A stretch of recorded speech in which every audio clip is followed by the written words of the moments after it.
Welcome to today's episode of The Growth Zone. I am Christian Bartsch. What is the core benefit of listening to this show?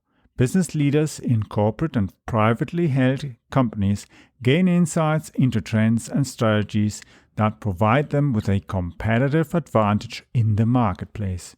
Each episode focuses on an area such as marketing, sales, innovation, or funding that is absolutely critical to the growth of companies, whether they are startups or corporate global players, where management needs to juggle the challenges of market entry or knowing how to navigate the uncertainties of disruptive developments. Mind feeding is where clarity evolves and helps solving organizational challenges. For those who listen to the entire episode, I have a special surprise gift. I am working on some great guests that are industry leaders in management, innovation, and marketing. Let's get started on today's episode.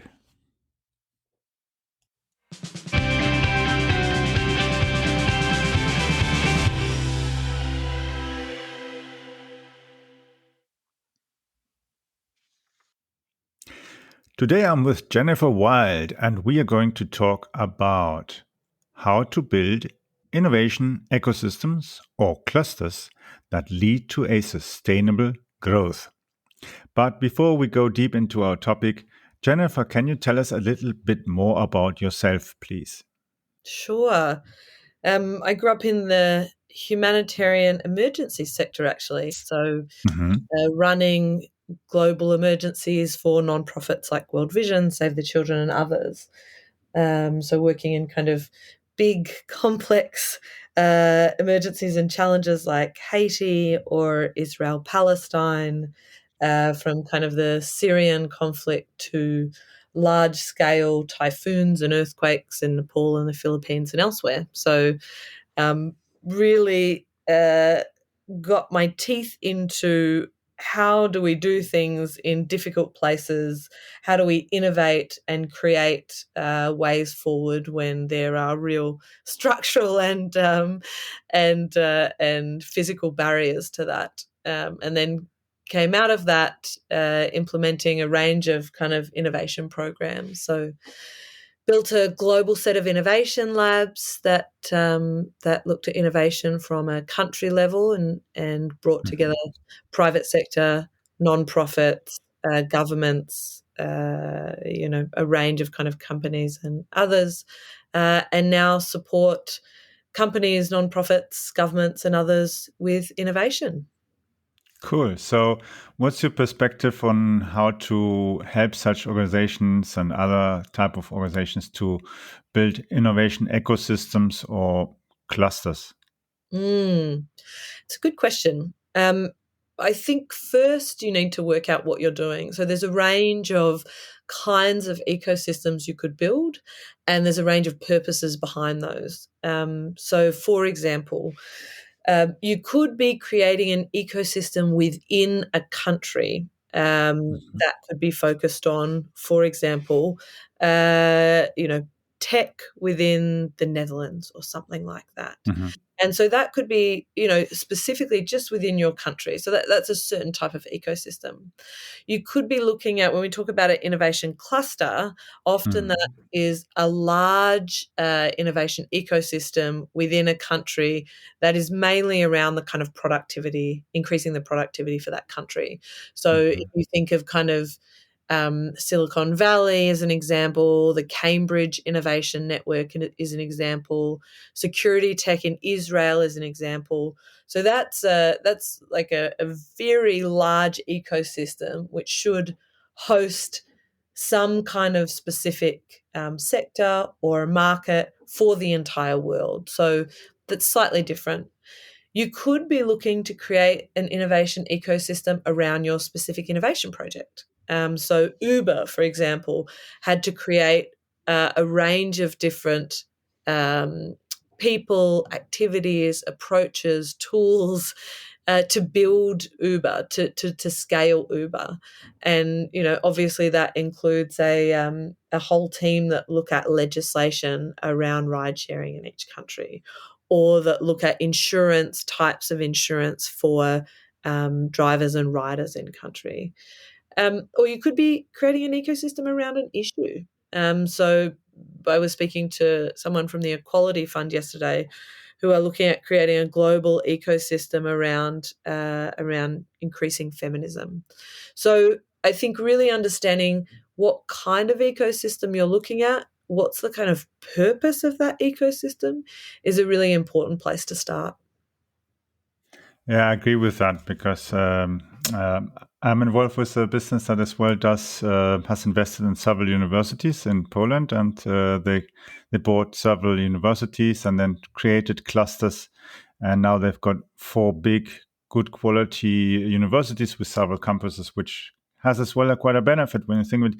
Not everything that is made into a cluster has to be like a Uber, a highly profit-driven business, but it can be something that contributes actually to society in a different way. Yeah, exactly. And I think one of the reasons you create an ecosystem is, in many ways, if you're just creating another app, or if you're, improving a dog collar, if you're looking at some methodologies around user-centered design and lean startup, you probably can focus in enough on your target market, or you can test, one type of app enough times that you may get, hopefully you will get some kind of success. But what ecosystems are really good at doing is they're really good at creating very large scale impact. They're good at moving past some of the barriers when you're looking at large scale impact to say, well, if we looked at a really complex challenge like climate change, not any individual is going to come up with a silver bullet there. Or, even Uber, they need many different people and organizations and governments to do certain things so that they are successful and they can scale.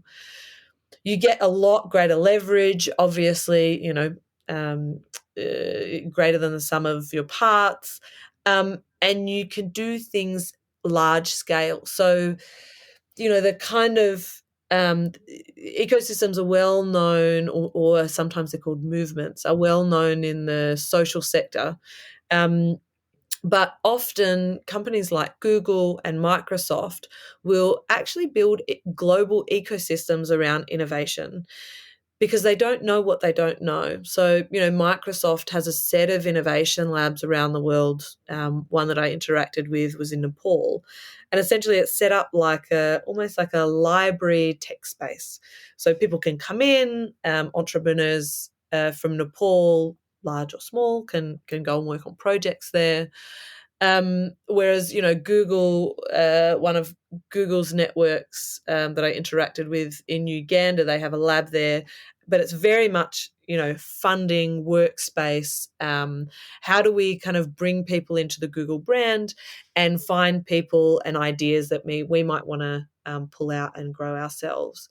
And so a lot of these global companies are saying, how do we find new ideas? How do we build kind of tech supporters? How do we grow some of our thinking through these innovation ecosystems that we, in that case, can own and control, which is not always the case.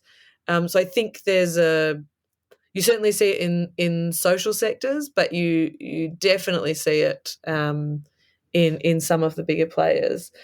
We're working with a company right now in the US, and they basically are looking at becoming an ecosystem player because they see the future of their industry as, if we're going to do anything big in a market that's currently being disrupted, we have to start playing within the ecosystem of the market we're in. It's impossible for us to be a standalone company anymore. So I think you see it in a range of places. Yeah, and then you have, of course, a greater leverage, not only things like procurement and so on. Yeah, you've got more people who you can draw in from different qualities and knowledge into building something really, really new. In Yeah. contrast to the others who are just interested just in a quick win, quick entry and quick exit. Yeah, absolutely. And as we know, the world today, change is getting faster. Markets are being disrupted, especially during COVID. You're seeing significant change across many different markets and areas of social change. So being able to survive is, I think, no longer about some of these incremental change, and it's about looking at the bigger picture and saying, okay, how do we make how do we disrupt a market rather than being disrupted, or rather, how do we make big change that is going to lead to our company, organization, social issue, whatever that might be, around for the next 10 plus years, rather than looking at incremental changes for the next 1 or 2 years. And when you're looking at some of these bigger changes, you need to look at the system around you.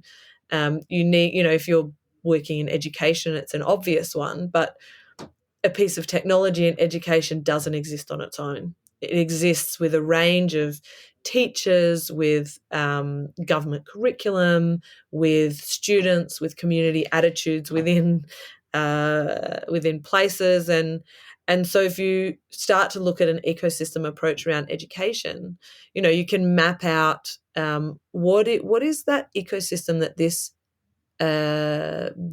innovation exists within, and what parts of that ecosystem does the innovation or company need to connect with, change, leverage, to make it successful, to make it scale, to make it grow large and quickly, rather than kind of very slow growth strategies. And I think that's where it gets exciting.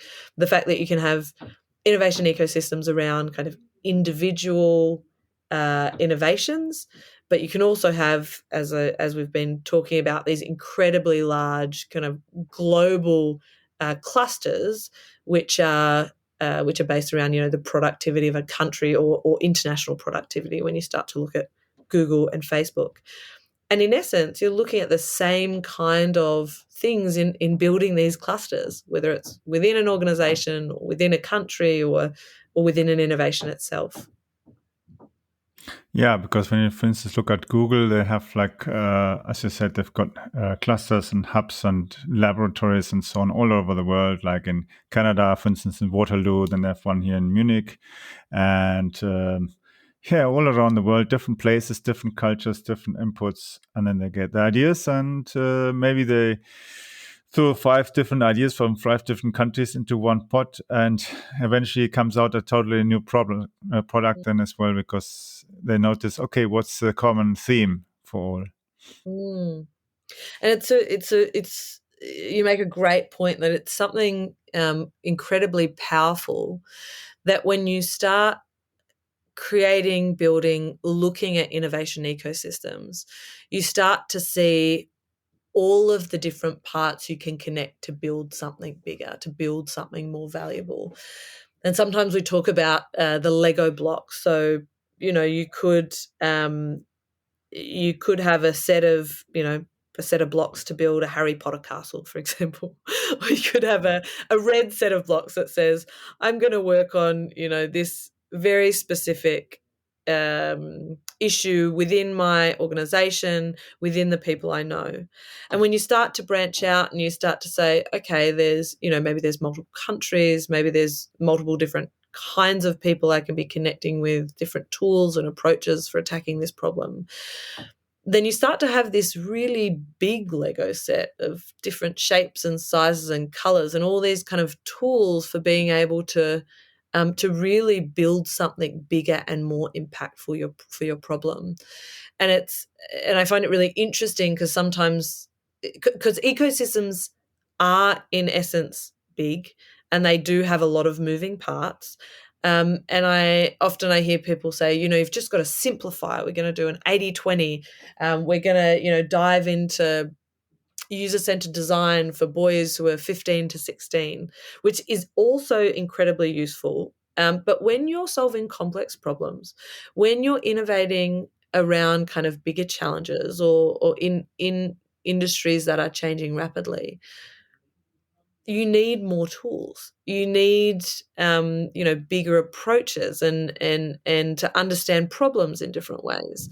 And the kind of the Elon Musks and Googles of our world are able to significantly shift multiple industries over and over again because they have these innovation ecosystems that they can see vast kind of actors and approaches and parts of the challenge across these innovation ecosystems. And I think that's where it gets exciting, being able to have that big Lego set that you can say, well, I'm not stuck on this barrier, or I'm not, I can't find a funder for this particular issue. You can say, actually, here's the ecosystem I can play with, and here's what I can build out of that, which is what Google does really well. Yeah, and then you think of all these things that people can really join together forces, solve problems, and as well increase what you can achieve. Because, for instance, when you look at, as you mentioned, Elon Musk, he goes, of course, he has no idea about making cars. He didn't study mechanics or automotive and so on. He studied physics, and so he goes to the ground level and rethinks everything and isn't stuck in old habits, old ideas.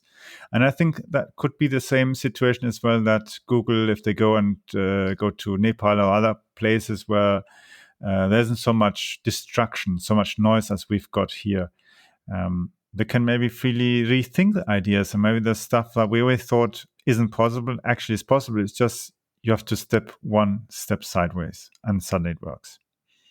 Yeah, and it's those kinds of different perspectives. So I was involved in building an innovation ecosystem in Nepal around humanitarian aid after the large earthquake that happened there.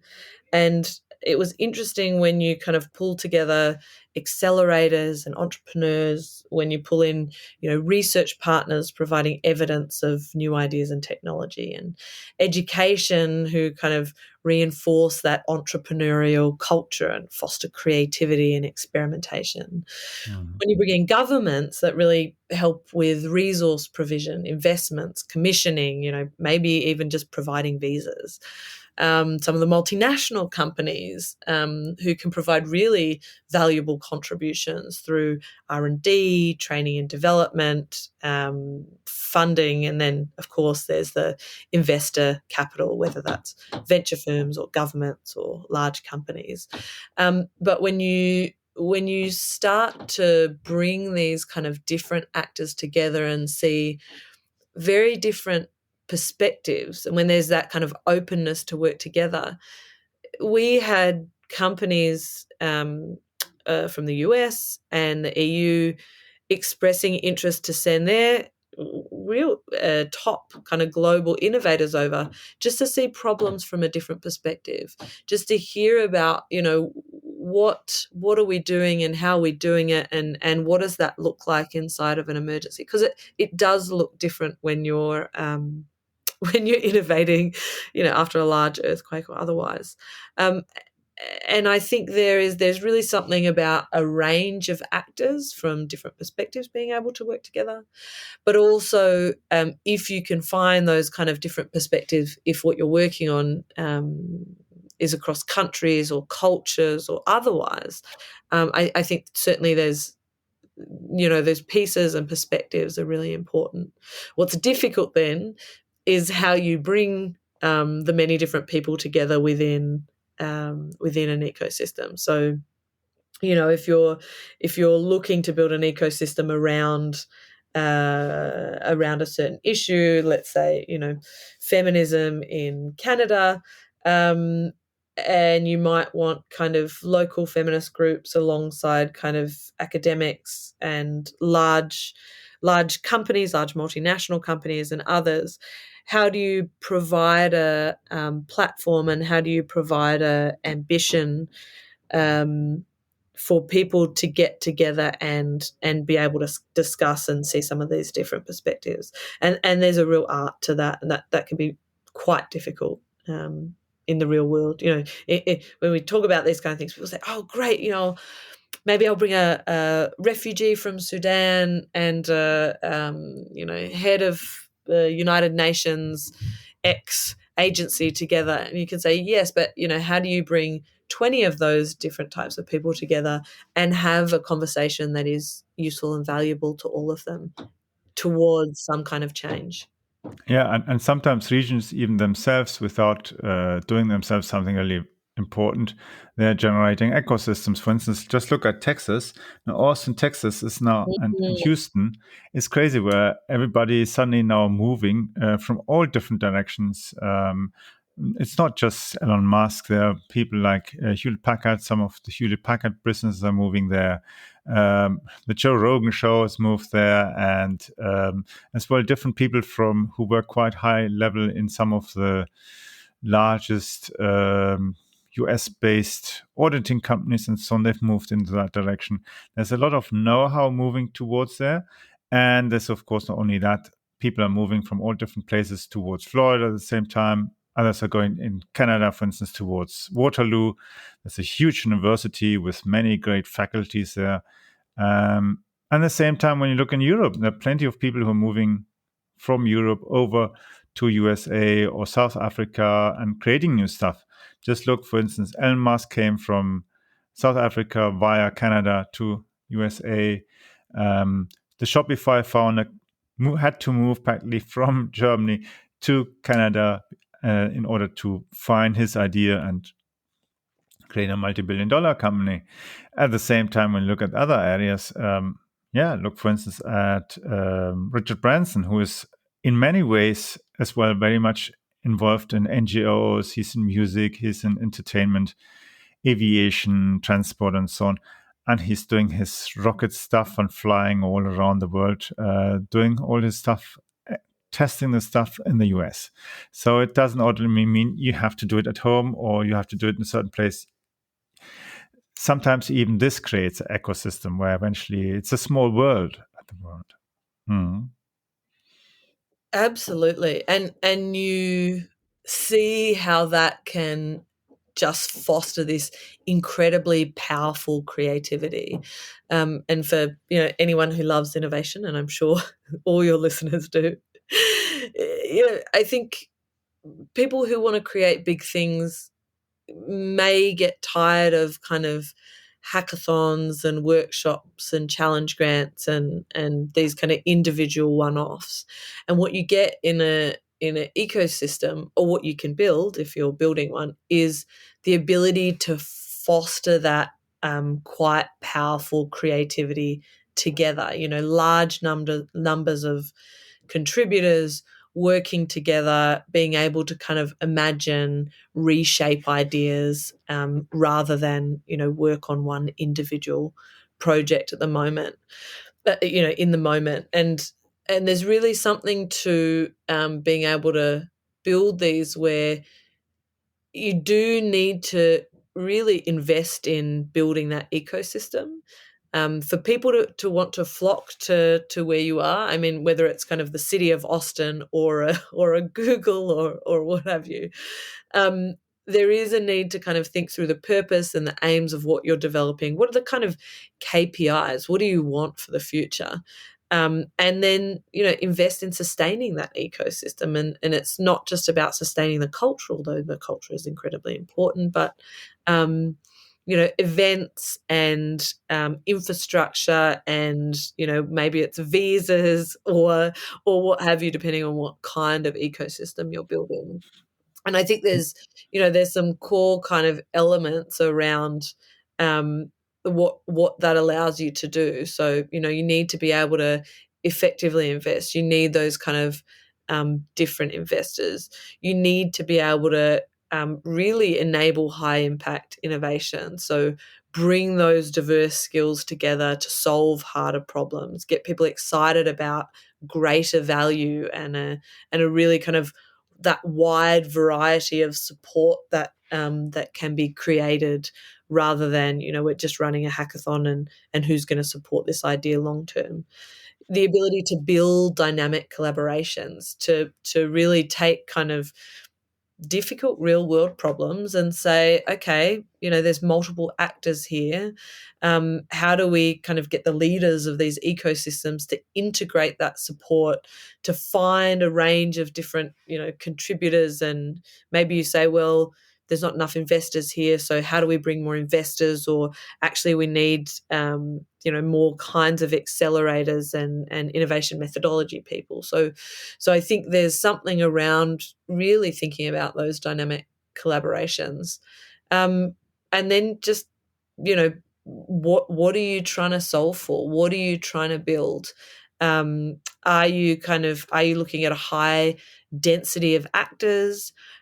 Certainly you're looking at a kind of close proximity, whether that's physical or online, that kind of strong collaboration culture, a strong network, the high degree of knowledge transfer and skills transfer, openness, mutual learning, as you pointed out. And you want to be able to really track that and see, how am I looking at positive trends of building something that is growing? Are people coming or are people leaving? How can the kind of value and wins from the ecosystem and individuals in that ecosystem be bigger and faster and better over time? So you're really kind of focusing on that kind of high value creation across the entire ecosystem. And that's the stuff I love to do, whether it is, I've worked on ecosystems in countries, I've worked on ecosystems within organizations, I've worked on global kind of productivity clusters, but it's really around, how are you focusing on value creation and what does that mean? And I think that is either if you're building something or if you're an individual joining an ecosystem. How am I joining and building this together? Yeah, it's been great having you here on the show, Jennifer. If people want to find out more or connect with you, how can they get in contact with you and find out? Great. They can go on innovationecosystem.com. They can find us on Twitter at INNO_ecosystem. And yeah, I'd love to hear from anyone with ideas or challenges are my favorite. But great speaking to you. Yeah, it was great.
I hope you enjoyed today's episode of The Growth Zone with Christian Bartsch.